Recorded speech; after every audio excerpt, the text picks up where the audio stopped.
Dieu a un cœur pour toute la jeunesse. La jeunesse appartient à Dieu. La jeunesse est pour Dieu et Dieu est pour la jeunesse.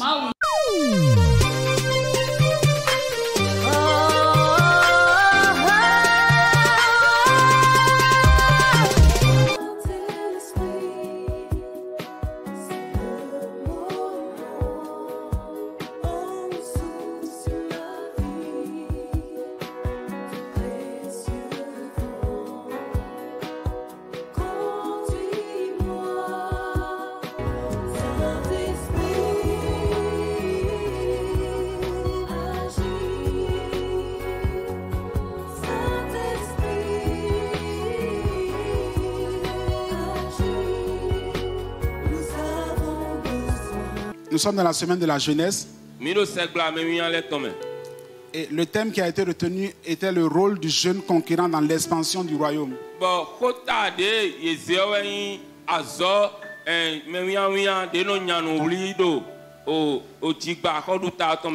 Nous allons vous faire un résumé succinct de tout ce qui a été dit dans la semaine avant de passer au message proprement dit. Le jeune conquérant, c'est un jeune qui connaît son identité en Christ. C'est un jeune qui est convaincu que le monde n'a rien en lui. C'est un jeune que le péché n'a pas dominé. Un esclave du péché ne peut en aucun cas espérer être un conquérant. Parce qu'on est esclave de ce qui a triomphé de soi. Nous avons vu qu'avant de conquérir, nous devons d'abord laisser Dieu conquérir notre cœur. Alléluia. Amen. Si le Seigneur ne conquiert pas mon cœur, ce n'est pas la peine de me lancer dans une conquête. Si je suis dominé par Satan, aucune conquête possible. Nous avons vu que le jeune conquérant devait être un modèle en toutes choses pour son entourage. Sa vie entière doit être un sacrifice à Dieu. Le jeune conquérant, il doit être zélé pour les choses de Dieu. Il doit être zélé pour gagner des âmes pour le Seigneur. Parce que c'est une des choses qui tient le plus à cœur à Dieu. Au cours de la semaine, nous avons parlé de l'entrepreneuriat. Et nous avons dit qu'il était important que les jeunes entreprennent. Parce que le royaume a besoin de ressources.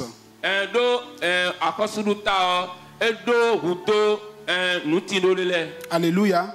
Amen. Alléluia. Amen. Il ne s'agira pas de dire je n'ai rien. Mais il s'agira d'apporter sa part pour l'œuvre de Dieu. Alléluia. Amen. Nous avons dit que le jeune conquérant devait chercher à être riche pour Dieu. Qu'est-ce qui peut pousser Dieu à me bénir? Quelle peut être la raison particulière pour laquelle il va me bénir? C'est seulement si le Seigneur voit que je vais être riche pour lui. Lorsqu'il voit que ma richesse servira à répandre l'évangile,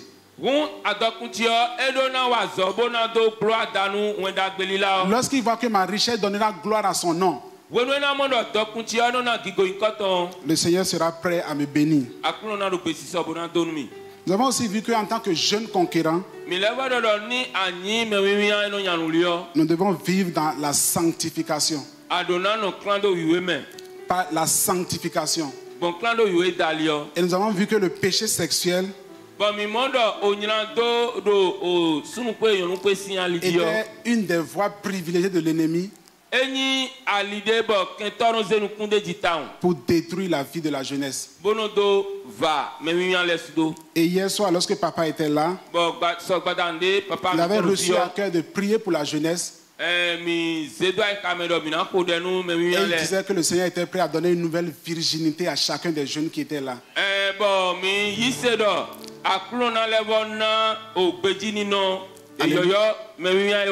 Alléluia.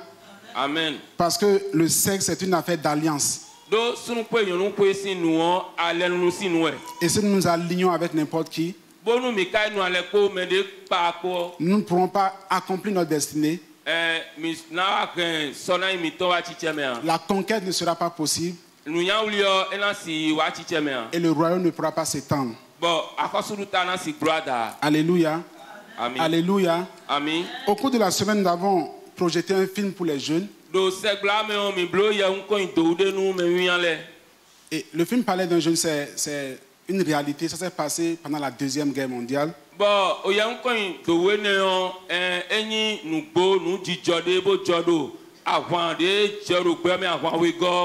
C'était un jeune soldat américain qui disait qu'il était un chrétien. Et il dit qu'il était convaincu par le verset qui dit « Tu ne tueras point ». Alléluia.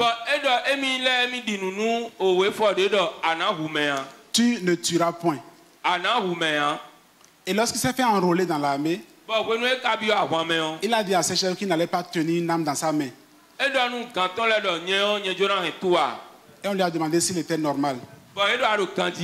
Parce qu'on lui a dit qu'au combat, ce n'est pas la prière qui va sauver les gens. Si l'ennemi tire sur lui, il doit prendre son âme et riposter. Il y a un de ses chefs qui lui a dit que tu ne tueras point. Ça veut dire ne pas commettre le meurtre.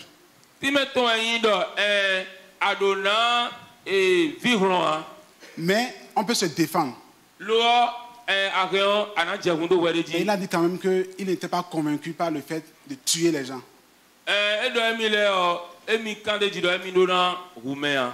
Tous ses camarades le regardaient d'un mauvais œil. Quelquefois, ils le battaient. On les faisait souffler à cause de lui parce qu'il ne voulait pas prendre une âme dans sa main. Mais il a dit qu'il n'allait pas céder, qu'il était convaincu par ce qu'il disait. Donc on l'a amené devant la cour martiale pour le juger. Mais le Seigneur est intervenu et il a été innocenté. Alléluia. Alléluia. Lorsqu'il est allé au front, effectivement c'était un infirmier. Il a dit que lui, il allait venir pour sauver la vie des gens, pas pour tuer les gens. C'est une histoire vraie, ce n'est pas qu'un film, c'est une histoire vraie qui a été traduite en film. Et c'est ce que nous avons regardé au cours de la semaine de la jeunesse. Donc si tu n'as pas été là, tu as vraiment raté quelque chose de très important. Alléluia. Amen.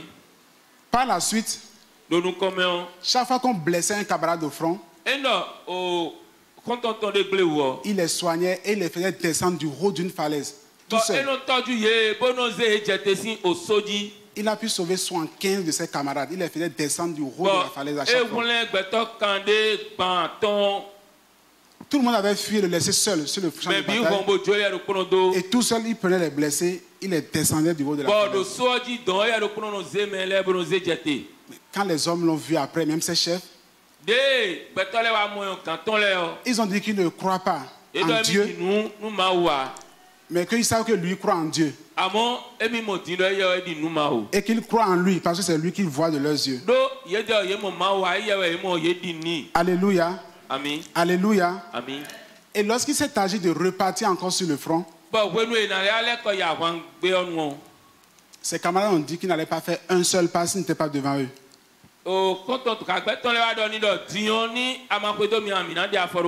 Alléluia. Amen. Alléluia. Amen. Ses supérieurs ont tout dit. Ils l'ont menacé, ils ont dit non, qu'il ne bouge pas. Tant qu'il ne met pas le pied devant,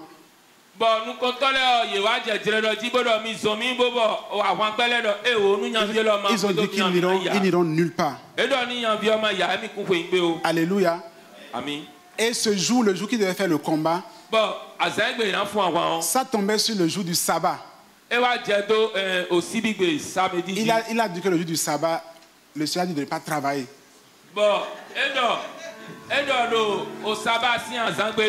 Alléluia. Alléluia. Et ses chefs l'ont supplié. Ils l'ont dit de voir, de regarder dedans, de ne pas être trop rigide, tout ça. Donc il s'est mis de côté. Ils attendaient. Il a prié d'abord son Dieu. Et quand il a dit d'aller, il s'est mis devant. Et les autres l'ont suivi. Alléluia. Alléluia. Pendant qu'il était sur la falaise, les gens n'arrivaient pas à tuer les ennemis. Parce qu'ils étaient tellement nombreux, ils se cachaient au fait dans des fosses. Et la nuit, quand il était là en sauvant les gens, le Seigneur lui a montré vraiment la cachette de l'ennemi. Et c'est grâce à cela qu'ils ont pu vaincre l'ennemi au cours de cette guerre, durant la Seconde Guerre mondiale. Alléluia. Alléluia. Alléluia. Ce jeune homme-là, il était conscient de son identité. Il a cru en quelque chose. Et malgré les pressions, il est resté ferme. Alléluia. Alléluia. Alléluia. Est-ce que toi tu peux rester ferme comme ce jeune homme-là? Ceux dont parle, les balles sifflaient de partout autour de lui. Mais il a sauvé 75 personnes. Parce que lorsqu'on veut faire quelque chose pour le Seigneur, le Seigneur dispose la protection en votre faveur. Alléluia. Alléluia. Lorsque le but de mon cœur, c'est simplement de servir le Seigneur, donner gloire à son nom, le Seigneur fera l'impossible avec moi. Si je veux que le Seigneur fasse le miraculeux avec moi, je dois avoir une identité et tenir ferme en ce qui concerne mes convictions. Ok.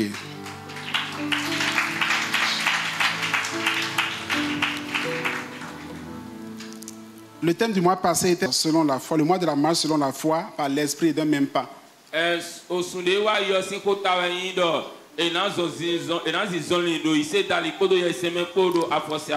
nous voyons que la foi et la parole sont intimement liées.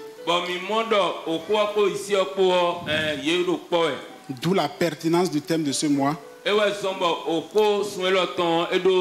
est le mois de la parole.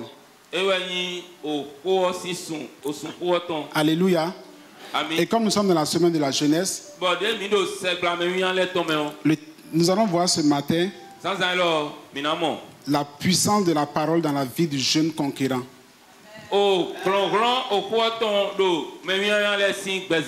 La puissance de la parole dans la vie du jeune conquérant. Dans Jean 1, le verset 3. Jean 1, le verset 3. La Bible nous dit que toutes choses ont été faites par la parole. Et rien de ce qui a été fait n'a été fait sans elle. Si nous voulons être des conquérants, nous devons œuvrer avec la parole de Dieu. Si nous mettons la parole de côté, si nous voulons compter sur notre force, si nous voulons compter sur notre connaissance, si nous voulons compter sur notre sagesse, nous ne pourrons pas conquérir comme Dieu le veut. En tant que jeune conquérant vainqueur, je dois marcher avec la parole. Je dois serrer la parole dans mon cœur. La parole doit être un ami et un confident. Dans le même passage de Jean, Jean 1, verset 1 à 2. La version Bible français courant nous dit, il dit, au commencement de toutes choses, la parole existait déjà. Celui qui est la parole était avec Dieu. Et il était Dieu. La Bible dit, celui qui est la parole de Dieu. Celui qui est la parole de Dieu. Ici, nous voyons que la parole de Dieu est une personne. Ce n'est pas un alphabet que tu as devant toi. Ce n'est pas un simple livre que tu as devant toi. Le Seigneur te dit que la parole de Dieu est une personne à part entière. Lorsque tu te retrouves devant la parole de Dieu, tu dois être conscient que tu es en face de quelqu'un. Tu es en face de Jésus-Christ. Et tu peux converser avec lui. Alléluia. Lorsque tu es un homme, par exemple, tu n'as pas honte de te mettre nu devant ta femme.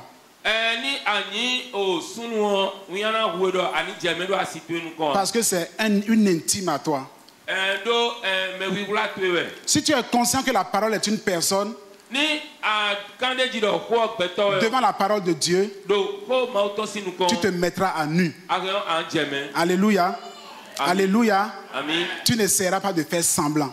Devant la parole de Dieu, tu vas mettre toute carapace de côté. Et dis au Seigneur que tu te livres entièrement à lui. Que tu te livres totalement à lui. Et que tu demandes qu'il se révèle à toi. Que la parole était Dieu. Quelquefois on se pose des questions, on se demande qui est Dieu. On se demande des fois d'où est-ce que Dieu vient. On se demande est-ce que Dieu est un créateur. Il y a autant de questions qu'on se pose, c'est des questions légitimes. Dans Isaïe 43, verset 10 à 11, si quelqu'un peut lire, Isaïe 43, 10 à 11. Vous êtes mon serviteur que j'ai choisi. Afin que vous le sachiez. Que vous le croyiez. Et compreniez que c'est moi. Avant moi, il n'a point été formé de Dieu. Et après moi, il n'y en aura point. Le Seigneur te dit qu'avant lui, il dit avant lui, il n'a point été formé de Dieu. Et il te dit après, avec assurance, qu'après lui, il n'y en aura point. Dieu est unique en son genre. Il est unique en son genre. Il est seul dans sa catégorie. Alléluia. Alléluia. Amen. Il n'y a rien que tu pourras comparer à Dieu. Il n'y a rien que tu pourras égaler à Dieu. Ta tête n'est pas en mesure de comprendre. Ta tête n'est pas en mesure de comprendre la grandeur de ce Dieu-là. Alléluia.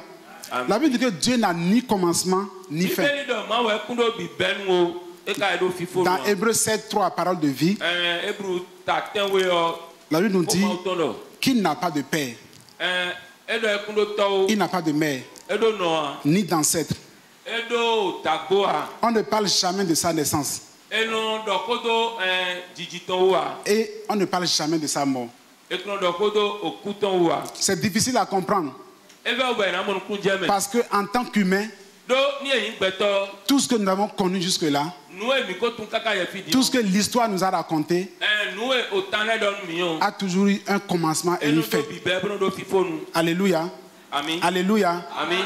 Nous avons un commencement et nous aurons une fin. Tout ce que nous avons vu autour de nous a un commencement et une fin. Quand Dieu dit qu'il n'a ni commencement ni fin, dans le référentiel humain, il est un peu difficile de cerner cela. Ce qu'on appelle l'éternité,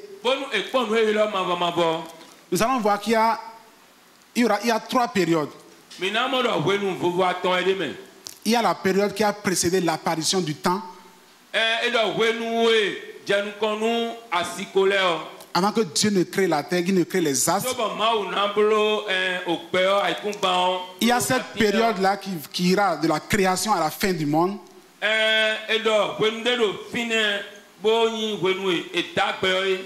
Et la période qui ira de la fin du monde encore à l'éternité. Alléluia.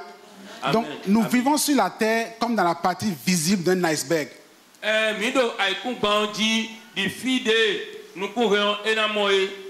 C'est dans cette période-là que s'écrit l'histoire de l'humanité. Et que nous vivons. Il y a un insecte qu'on appelle l'éphémère. Éphémère, c'est un insecte. Et parmi les éphémères, il y a une espèce qui vit à peine 5 minutes.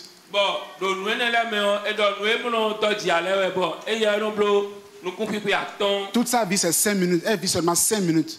Et on dit que le temps qu'elle vit, c'est juste le temps de se reproduire et pondre des œufs.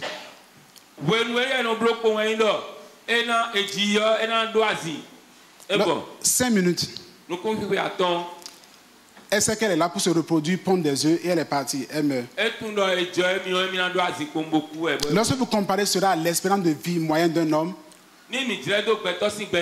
vous voyez que l'homme vit environ 40 millions de minutes.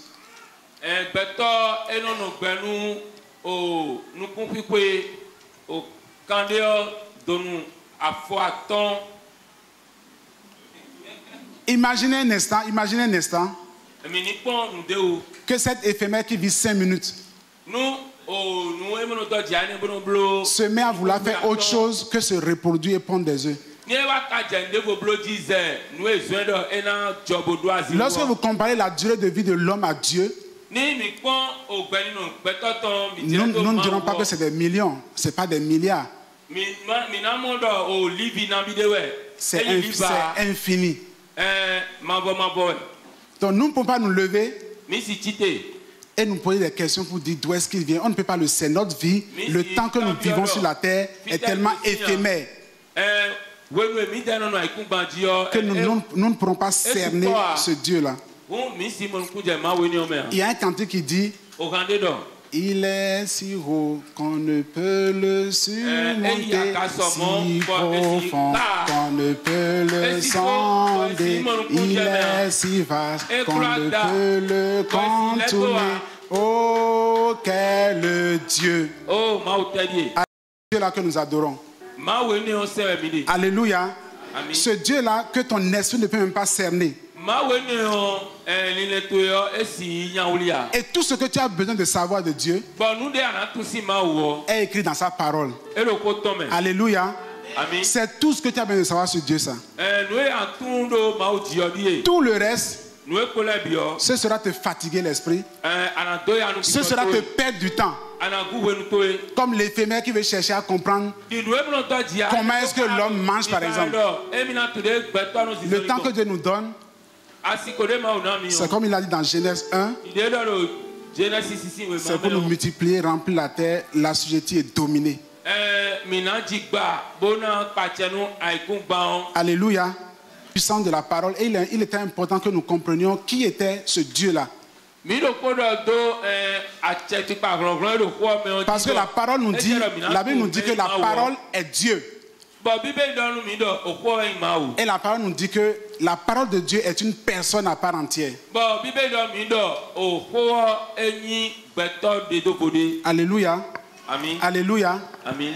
Lorsque vous prenez par exemple, lorsqu'on prend un caillou, lorsqu'on jette le caillou dans l'eau, vous allez voir qu'il y a des zones qui se créent autour du point d'impact. Vous avez tous vu ça une fois. On jette un caillou dans l'eau. Il y a des zones qui se forment et après les zones finissent par s'estomper. Plus l'impact est grand, plus la source est puissante. Vous allez voir que les zones seront plus grandes comme des vagues. Et le temps qu'elles vont prendre pour s'estomper sera plus grand. La puissance de la parole va dépendre de la puissance de la source de cette parole-là. Alléluia. La puissance de la parole, un peu comme le caillou. Quand on jette un petit caillou, l'onde est petite. Lorsqu'on jette un gros caillou, l'onde est vraiment très grande. La puissance, la portée de cette onde qui est sur l'eau là, va dépendre de la puissance de la source qui a créé l'onde en question.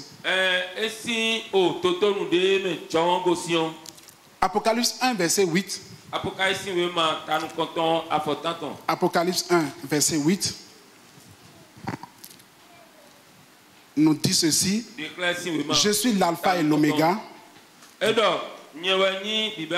dit le Seigneur Dieu, celui qui est, qui était et qui vient. Et il dit qu'il est le tout puissant. Alléluia. Dieu est tout puissant. Parce que Dieu est tout puissant et qu'il est la source de la parole, la parole que tu entends est toute puissante. Alléluia. Et lorsque tu crois au Seigneur Jésus et que le Saint-Esprit qui est puissant, tout puissant également est en toi, toutes les paroles qui sortent de ta bouche sont toutes puissantes. Alléluia. Et tu dois faire attention à ce qui sort de ta bouche. Parce que l'Esprit étant en toi, tout ce que tu dis est très puissant. Alléluia. Alléluia. Par rapport à ce que nous avons dit, par rapport à une onde qui est sur l'eau, avec le temps, l'onde finit par disparaître et on ne la voit plus.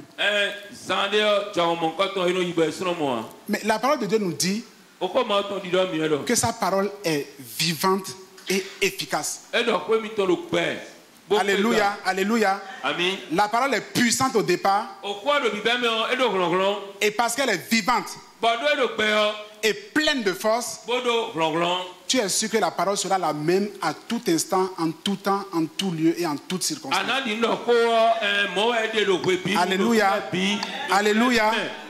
Amen. Aussi puissante que la parole pouvait être, si elle n'était pas vivante, elle n'aurait servi à rien. Parce que la Bible nous dit qu'un chien mort, un chien vivant plutôt, vaut mieux qu'un lion mort. Donc tu as la certitude que la parole de Dieu est vivante, qu'elle est pleine de force. La parole de Dieu dit qu'elle est plus tranchante qu'une épée quelconque à deux tranchants. La parole n'est pas comme une onde qui va s'estomper, non. Elle est tranchante. Lorsqu'il y a un obstacle devant elle, elle peut la trancher. Alléluia. Lorsqu'il y a un obstacle aujourd'hui, elle peut la trancher. Lorsqu'il y a un obstacle, elle peut séparer les choses pour toi. Alléluia. Alléluia. Et la parole aura cette capacité-là à te dévancer même dans le futur. Et à préparer d'avance les choses pour toi. Alléluia. Alléluia. Et si simplement tu peux toujours continuer de croire en cette parole-là, au moment opportun, tu verras les manifestations de cette parole-là. Alléluia. Nous allons lire Ésaïe 55, verset 10 à 11. Ésaïe 55, verset 10 à 11.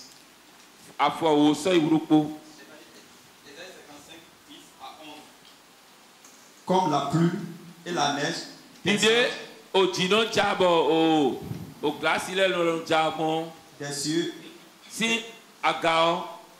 Et n'y retourne pas sans avoir arrosé et fait germer les plantes. Sans avoir donné de la semence au semeur et du pain à celui qui mange. Ainsi en est-il de ma parole qui sort de ma bouche. Elle ne retourne point à moi sans effet, sans avoir exécuté ma volonté et accompli mes desseins. Amen. Amen. La parole de Dieu est infaillible. Il n'est pas possible que la parole de Dieu puisse échouer. Ce n'est pas possible. Parce qu'elle est pleine de vie. Elle est pleine de force. Elle est capable de briser tout obstacle. Alléluia. Alléluia. C'est parce qu'elle est puissante qu'elle peut faire ces choses-là. La parole de Dieu également, elle est digne de confiance. Elle est digne de confiance. Quelquefois, il est difficile d'accepter cela. Parce que tu as peut-être eu un papa qui te mentait. Une mère qui mentait. Des oncles, des tantes qui mentaient. Donc tout ce que tu as connu là, tu te demandes, mais est-ce qu'il y a quelqu'un qui peut exister qui est digne de confiance? La parole dit que Dieu n'est pas un homme pour mentir. Il n'est pas le fils d'un homme pour se repentir. On dit, il ne change pas d'avis. Quand il dit quelque chose, il le réalise. Quand il fait une promesse, il la tient. Alléluia. Alléluia. Amen. Avant de promettre quelque chose, c'est parce que Dieu est certain qu'il peut faire ce qu'il te dit. Alléluia. Amen. Quand il te dit par exemple qu'une femme stérile peut enfanter, tout te dit que c'est impossible. Ce n'est pas normal, même si on veut dire. Mais quand Dieu dit que la stérile va enfanter, c'est parce que c'est qu'il est capable de faire ça. Alléluia. Alléluia. S'il n'en était pas capable, il n'aurait pas dit cela. Nous allons voir l'exemple de quelqu'un de Joseph que nous connaissons tous. Dans Genèse 37, nous allons voir ici l'histoire d'un jeune homme. On ne va pas lire l'histoire, tout le monde la connaît. Joseph qui a eu une vision. Il se voyait, je peux dire, chef au-dessus de sa famille, au-dessus de son père, sa mère, ses frères. Parce que Dieu avait décidé d'élever ce jeune homme-là. Alléluia. Amen. Dieu avait décidé d'élever ce jeune homme-là. Qu'est-ce que la parole de Dieu va faire? La parole de Dieu qui sait qu'elle doit élever ce jeune homme qu'on appelle Joseph. À l'instant où la parole est sortie de la pensée du cœur de Dieu, cette parole va dévancer Joseph dans le futur. Parce que rien ne peut l'arrêter. Le temps lui est soumis. L'univers lui est soumis. Elle est assez puissante, assez tranchante pour tout découper. La parole ira se retrouver au niveau d'un puits. Et elle verra qu'à cause de la jalousie de ses frères, la destinée risque de ne pas s'accomplir. Elle va préparer d'avance la solution à ce problème-là. Alléluia. Après, elle ira en Égypte. Et elle verra que Joseph, à cause de sa droiture, risque d'être compromis. Bon, pas compromis, mais risque d'être condamné par les hommes. Et Et la parole prépare en même temps une solution pour Joseph. Quand la parole a fini de faire tout ça, elle reviendra maintenant dans le présent pour cheminer avec Joseph. Alléluia. Elle a tout prédestiné. Elle a déjà balisé le chemin. Elle sait où se trouvent les solutions aux obstacles en avance. Et ce que Joseph a à faire, c'est de marcher simplement avec la parole pour qu'arrivé au niveau de la fosse, le puits dans lequel on va le jeter, la parole puisse manifester la solution et le sortir d'affaire.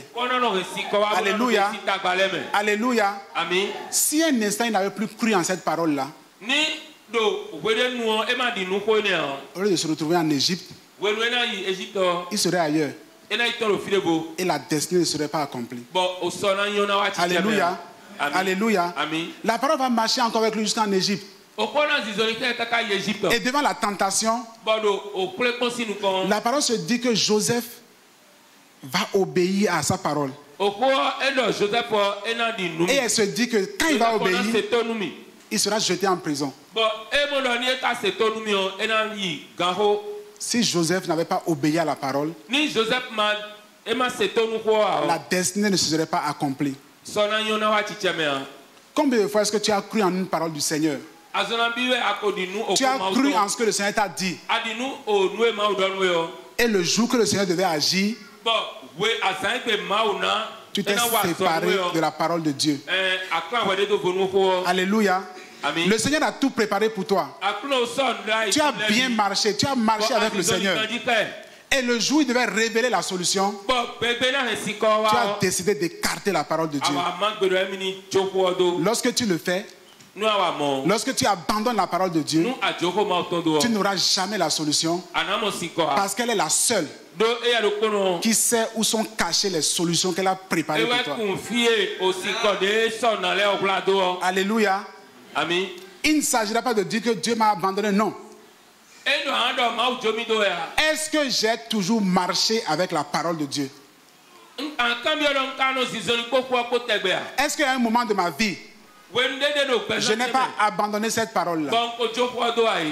Lorsque Joseph a cru en la parole, lorsque Joseph a serré la parole dans son cœur, nous voyons que même en prison, la parole est prête à vous suivre. Alléluia. Lorsque vous obéissez, lorsque j'obéis, la parole est prête à t'accompagner dans les pires endroits. Alléluia. Meshach, Shadrach, Abednego. Parce qu'ils ont obéi. Ils ont voulu donner gloire à leur Dieu. La parole dit, partout vous irez là, je suis avec vous. Parce que vous voulez donner gloire à celui qui a donné cette parole-là. Et dans le feu, la parole a été présente avec ces trois amis de Daniel. Et nous voyons la délivrance que le Seigneur leur a accordée. Est-ce que tu es conscient de cela? Est-ce que tu es conscient que la parole ne peut pas t'abandonner, faillir? Si seulement tu peux t'abandonner à elle. Alléluia. Alléluia. Nous allons voir aussi dans la vie de Joseph quelque chose d'extraordinaire. Dans Genèse 15, versets 13 à 14. Genèse 15, versets 13 à 14. Et l'Éternel dit à Abraham, sache que tes descendants seront étrangers dans un pays qui ne sera point à eux.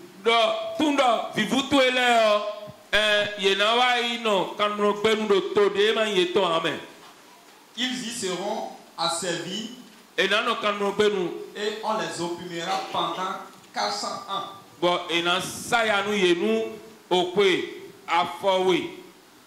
Mais je jugerai la nation à laquelle ils seront asservis. Et ils sortiront ensuite avec de grandes richesses. Amen. Alléluia. Alléluia. La puissance de la parole. Dieu donne une parole à Abraham. Abraham sait cette parole dans son cœur. Cette parole va rester durant des générations. Elle va traverser le temps.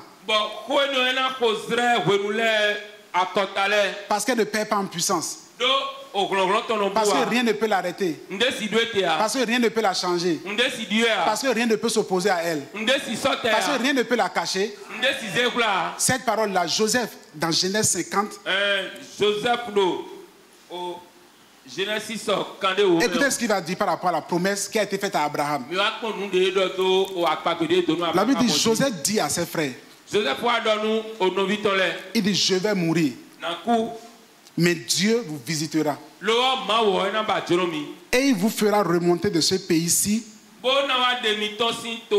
dans le pays qu'il a juré de donner à Abraham, à Isaac et à Jacob. Joseph fit jurer les fils d'Israël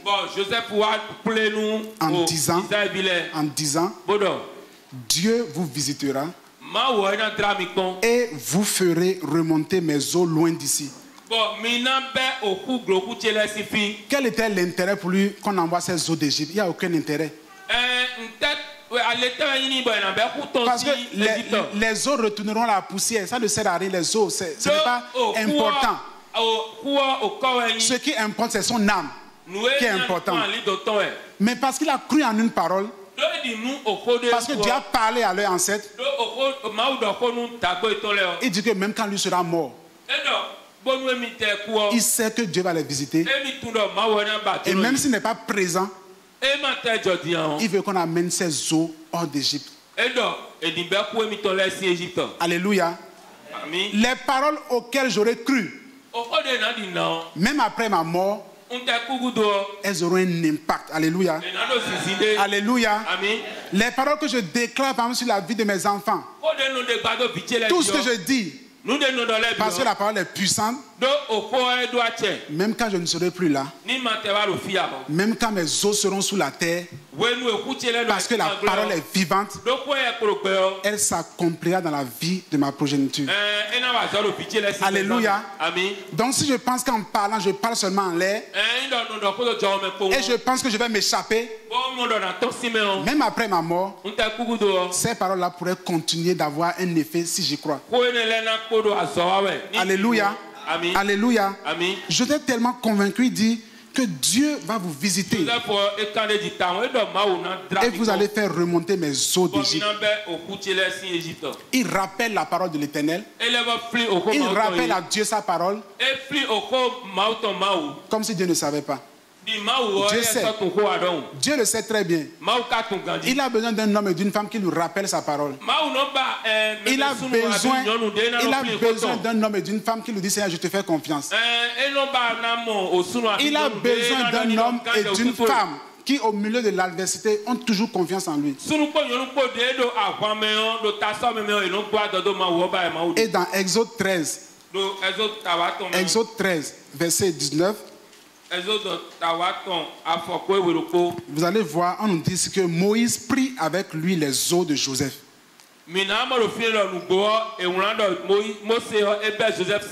Car Joseph avait fait jurer les fils d'Israël en disant Dieu vous visitera et vous ferez remonter avec vous mes eaux loin d'ici.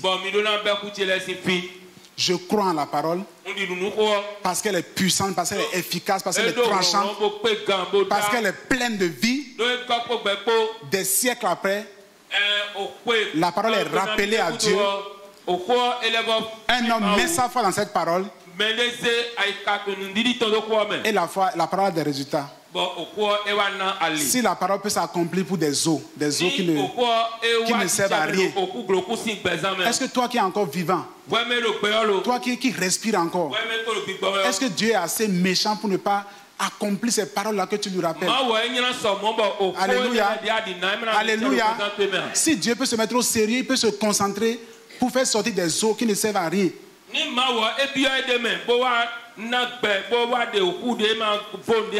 Quelqu'un qui est mort, les autres ne servent à rien. Mais Dieu se concentre et il s'assure que les autres sortent d'Égypte. Est-ce que toi qui es vivant, qui respire encore, toi qui as encore la vie en toi, est-ce que tu penses qu'il y a raison de douter de ce Dieu-là? Il peut se concentrer pour des choses comme des eaux. Est-ce que toi qui as la vie en toi, le Seigneur n'est pas capable d'accomplir la parole qu'il t'a donnée? Alléluia. Alléluia. Nous allons finir par l'exemple de la guérison du serviteur du centenier.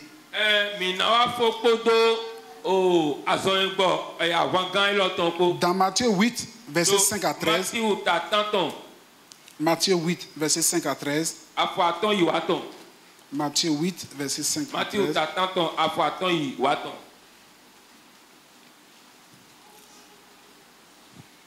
Verset 5 à 6, la Bible nous dit que comme Jésus entrait dans Capernaum, un centenier l'aborda, le priant et disant, Seigneur, il dit, mon serviteur est couché à la maison, atteint de paralysie et souffrant beaucoup. Jésus lui dit, j'irai et je le guérirai. Le centenier répondit, Seigneur, je ne suis pas digne que tu entres sous mon toit, mais dis seulement un mot et mon serviteur sera guéri. Il dit, dis seulement un mot et mon serviteur sera guéri. Ce centenier a compris que la parole de Dieu est très puissante. Il a compris que cette parole-là, rien ne peut la stopper. Il a compris que même étant au Bénin, je peux déclarer des paroles qui vont s'accomplir à l'autre bout du monde là-bas. Parce que la distance est soumise à la parole.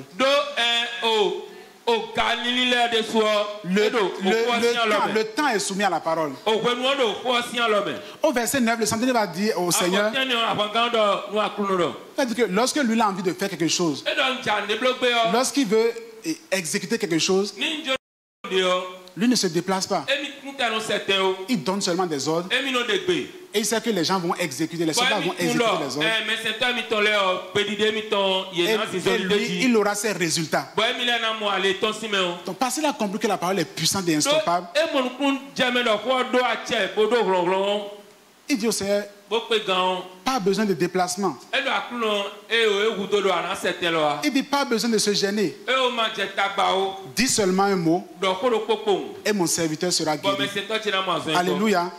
Alléluia. Il dit, dis seulement un mot et mon serviteur sera guéri. Jésus n'a pas besoin de venir personnellement dans ma vie pour que je le voie avec mes yeux. Alléluia. Alléluia. Amen. Je n'ai pas besoin de faire comme Thomas, il faut voir Jésus d'abord. Je dois voir avec mes yeux d'abord. La Bible nous dit simplement, par l'exemple de ce centenier-là, que si je peux seulement recevoir la parole, c'est comme si j'ai reçu Jésus. Alléluia. Amen. Alléluia. Amen. Je ne veux pas dire que j'ai raté en n'étant pas né en Israël. J'ai raté parce que je n'ai pas pu voir Jésus de mes yeux comme ça et le toucher. Le centenier nous dit ici que Jésus n'a pas besoin de se déplacer physiquement vers toi. Si tu peux seulement saisir une parole du Seigneur qui sort de la bouche du Seigneur, il dit que c'est comme si tu as accepté même la personne de Jésus.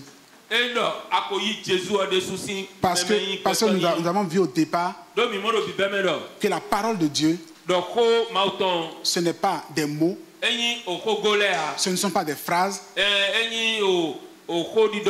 mais c'est une personne à part entière. Et à partir d'aujourd'hui, je dois être conscient de cela. Tu dois être conscient de cela. Si tu en es conscient, quand tu vas ouvrir ta Bible prochainement pour lire, tu vas faire attention à tout ce que tu fais. Parce que si tu es conscient que tu es en face de quelqu'un Il y a certaines attitudes que tu n'auras pas. Si tu es conscient que c'est une personne vivante, les matins par exemple, tu ne peux pas ne pas méditer cette parole. Parce que c'est quelqu'un, c'est une personne.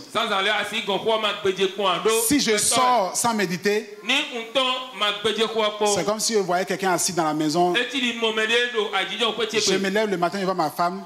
Je ne la salue pas et je sors. C'est la même chose. Alléluia. Tu dois être conscient que ce ne sont pas des lettres seulement, ce n'est pas des mots. Mais celui qui est la parole a un nom, c'est Jésus-Christ. Alléluia. Amen. Alléluia. Amen. Nous allons nous tenir sur nos pieds ce matin. Et tu vas demander pardon au Seigneur pour toutes ces fois où tu as méprisé la puissance de la parole de Dieu. Tu vas demander pardon pour toutes ces fois. Tu t'es dit, c'est un homme qui a écrit. Tu t'es dit, bon, ce sont les Blancs qui ont voulu nous embrouiller. Ils sont venus pour piller nos ressources et tout ça. La parole te dit que c'est une personne. Et je sais que tout comme moi, il y a plusieurs fois où tu as négligé cette parole-là. Tu vas demander pardon. Demande pardon sincèrement au Seigneur. Dis Seigneur, pardon. Pour toutes ces fois où j'ai été ignorant. Je croyais que c'était des lettres. Je croyais que c'était seulement des phrases. Je croyais que c'était un livre de français. Un livre de philosophie. Ou bien un livre de mathématiques. Mais j'ai compris que c'est une personne qui était en face de moi. Je t'ai négligé, Seigneur. Je t'ai ignoré. Je me suis moqué de toi. Je demande pardon ce matin de cœur sincère. Il est important que tu rentres en toi et que tu demandes pardon au Seigneur. Parce que la parole nous dit que celui qui était la parole.